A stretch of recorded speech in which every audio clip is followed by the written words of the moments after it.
वर्गीकरण करणाऱ्या या सरकारचा डॉक्टर बाबासाहेब आंबेडकरांचा.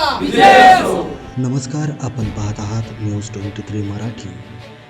अनुसूचित जातीच्या आरक्षणात वर्गीकरण करण्याच्या सरकारच्या निर्णयावरून आता बीडमध्ये रणकंदन माजण्याची चिन्ह दिसत आहेत. केंद्र आणि राज्य सरकारच्या या निर्णयाविरोधात चर्मकार समाज आक्रमक झाला असून राष्ट्रीय चर्मकार महासंघाने थेट रस्त्यावर उतरण्याचा इशारा दिला आहे. वर्गीकरण करणाऱ्या या सरकारचा.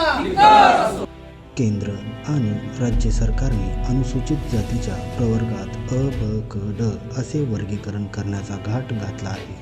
या वर्गीकरणात समाविष्ट असलेल्या एकूण 59 जातीमध्ये आरक्षणाची विभागणी केली जाणार आहे.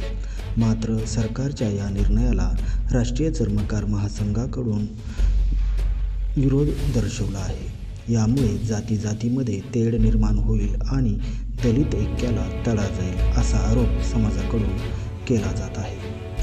सरकार केवळ आपली राजकीय पोळी भाजण्यासाठी हे वर्गीकरण करत असल्याचे आंदोलकांचे म्हणणे आहे. या वर्गीकरणाविरोधात आता चर्मकार समाज राज्यभर मोर्चे काढण्याच्या आणि न्यायालयीन लढाई लढण्याच्या तयारीत आहे. खरं पाहिलं तर देश स्तरावर जर वर्गीकरण झालं तर चर्मकार समाजाचा फार मोठा फायदा आहे. कारण देशामध्ये चर्मकार समाज फार मोठ्या संख्येने राहतो. महाराष्ट्रामध्ये चर्मकार समाज कमी आहे, पण बौद्ध समाज फार मोठ्या संख्येने आहे. परंतु महाराष्ट्रामध्ये बौद्ध समाजाने स्वतःचा स्वार्थ न पाहता, चर्मकारांनी आम्ही चर्मकाराच्या माध्यमातून देशामध्ये आमचा स्वार्थ न पाहता शेड्यूल कास्ट बाबासाहेबांच्या डोक्यातली जी संकल्पना आहे ती एकत्रित टिकवण्यासाठी आम्ही सर्वजण या घटनेच्या विरोधात आहोत. सरकारने जो वर्गीकरणाचा घाट घातला आहे त्याला आमचा तीव्र विरोध आहे. यामुळे समाजात तेढ निर्माण होईल. आम्ही गुन्ह्या गोविंदाने नांदत असताना सरकारला फूट पाडायची आहे. हे वर्गीकरण थांबले पाहिजे, अन्यथा आम्ही रस्त्यावर उतरू आणि न्यायालयीन लढाई लढू, असे मत यावेळी राज्य प्रवक्ते रोहिदास बनसोडे यांनी व्यक्त केले. राष्ट्रीय चर्मकार महासंघाच्या माध्यमातून महाराष्ट्रातील तमाम चर्मकार समाजाचा या घटनेचा विरोध आहे.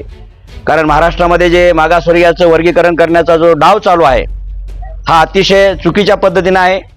डॉक्टर बाबासाहेब आंबेडकरांनी अतिशय कठोर मेहनत करून 1935ला जी अनुसूचित जातीची यादी बनवली आणि सर्व समाजाला समावेशक असं आरक्षण दिलं.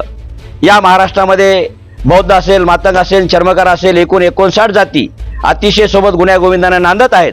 आम्हाला मान्य आहे की काही जातीचा विकास कमी झाला असेल, काहीचा जास्त झाला असेल, परंतु याला पर्याय वर्गीकरण हे नाही आहे. कारण दलित चळवळीला एकत्र न येऊ देणे, त्यांना फोडून त्यांना नेस्तनाबूत करणे. कारण या दलित चळवळीमध्ये एवढी ताकद आहे की शासनानं जर एखादा निर्णय घेतला तो निर्णय वापस घ्यायला लागावा, एवढी मोठी ताकद असणारा या दलित समाजाला फोडून त्याचं विस्तारीकरण करून गटातटामध्ये विभागून आपसामध्ये भांडणं लावून सरकारला त्यांची राजकीय पोळी शेकायची आहे.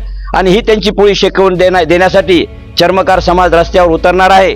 कुठल्याही परिस्थितीमध्ये वर्गीकरण झालं नाही पाहिजे, ही महाराष्ट्रातल्या चर्मकार समाजाची भूमिका आहे.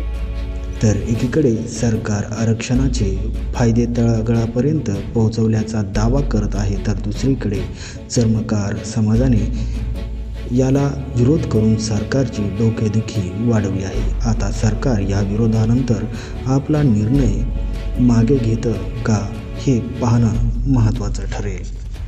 न्यूज 23 मराठीसाठी बीडमधून गणेश शिंदे.